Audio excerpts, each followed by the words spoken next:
Welcome to my channel Money and Family. Hai, hari ini seperti biasa aku mau cerita sharing pengalaman aku yang beberapa waktu lalu meriksain anakku ke dokter spesialis anak mengenai pencernaan yang kurang baik dan sembelit, dan aku tuh bingung banget apa yang harus aku lakukan dan apa yang harus aku berikan. Aku tuh bingung banget, makanya aku harus konsultasi biar aku nggak salah langkah. So tonton terus ya.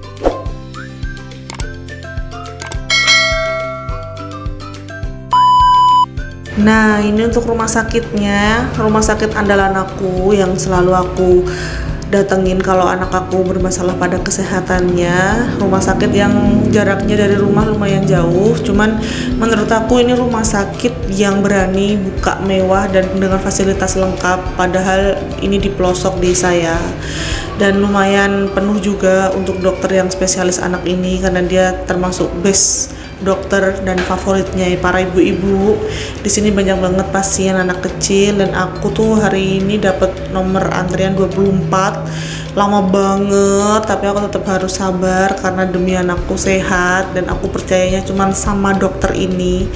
Dokternya tuh namanya Dokter Mesa, dan ini favoritnya ibu-ibu banget, jadi lama banget. Tapi aku tungguin sampai ada bapak-bapak tidur di situ saking gak kuatnya, ibu-ibunya banyak juga. Terus sampai aku pun juga kelelahan, sampai anakku pun juga tidur pules banget karena dia anak AC ya. Jadi bener-bener kalau sama AC tuh dia terkapar banget kayak gitu. Suami aku juga udah lelah banget, ini pulang kerja langsung cus kita pergi, kita siap-siap kita ke rumah sakit. Nah, ini belum dipanggil-panggil juga anakku sama